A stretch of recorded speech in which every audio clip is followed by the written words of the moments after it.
Afternoon, YouTube. Hey, guess what? It's the last day of summer.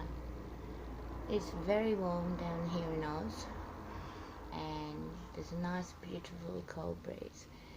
So I thought, why don't we finish my little What is Life? Part 5, where we had creation, then we had Adam and Eve, and Cain and Abel. I find it so hard to talk about that subject because it's so individual. Especially if you look through history, you've got to look at the time. If you go by history with the Bible, you've got to look at the times that people wrote in the Bible and what was going on, but not just on the world the Bible centered on, because there was lots of cultures and there was lots of tribes. Even DNA today is proving that Aboriginal Indigenous people have their own little unique DNA. So I thought, where do we go from here? And I brought my children up on the energy, and as the first video I tried to explain a bit of the energy. But why is it so important to keep Eden alive and do the best? And I think it's really well explained in a couple of stories in the Bible with Abraham and his 2 children. And at the time God said, sacrifice me a child. And even though Abraham didn't want to do that, he still believed in his God and wanted to do what God was right. So at the very end of it, God stopped him and told him not to kill. As with the story of Noah, everyone was destroying the earth and destroying each other. Noah went around and built his ark and put all creatures of the world into his ark.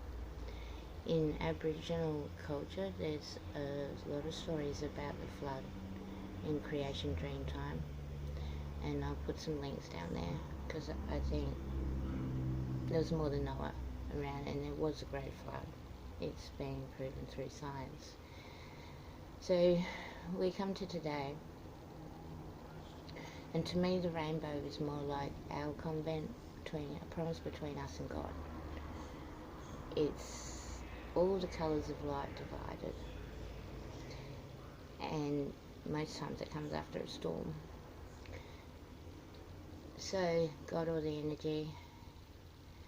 So you have these beautiful rainbow of colours, and then you've got the universe, and science has proved that there's heat through darkness. Through black holes they found heat with no light. So everything's just interconnected so well and balanced. And the problem, a fear I've had from a really long time since I was a child, is what happens when Eden or Earth gets destroyed? Does the whole universe goes with it? If we are all balanced together, if we are unique in ourselves, what happens when Earth goes? Is it like a star that explodes? And why is there only one planet in the Earth, in the universe? So, for me, if we don't look after Eden and look after each other, there will be no heaven. It will just be dust. Because that's what I told my children. I brought them up on that. We're pieces of energy, and we all interact, whether right or wrong, with each other.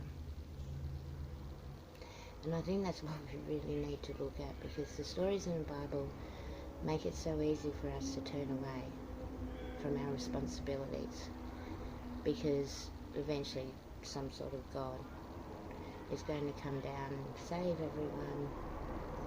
But I believe we have to save ourselves. We've got to lead ourselves into a better future, because no one knows what happens when you die.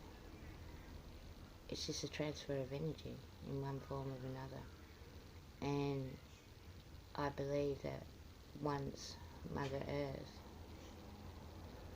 can't deal with the destruction that we've given her,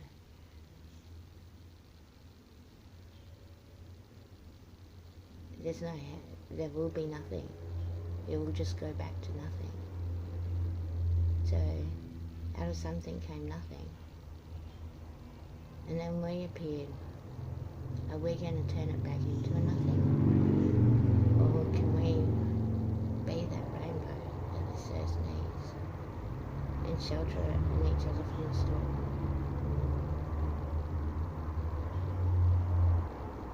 So that's the end of my series.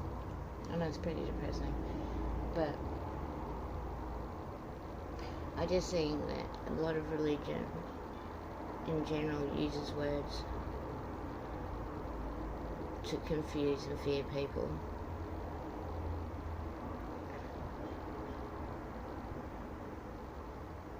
Or they bring up words like love one another.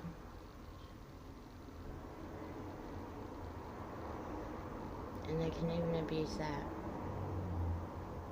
Because love has so many different forms in so many ways. So I think we really, really need to really think about our first time here on earth. And not wait for the Heavenly Father, or wait for the Big Bang, or wait for destruction. We should be the creation. At least our children could be well happy with that. Maybe they won't be so confused in life once words and actions start mixing together. So I just summed up a whole lot of thousands and thousands of years in a couple of video tapes. I'd like to hear what you think. But for me, we're like little caterpillars roaming around, waiting to become beautiful rainbow butterflies. It's sort of our stamp of approval of the energy that we helped and not destroyed. Great big planet Eden. So until next time, I'll see you later, YouTube.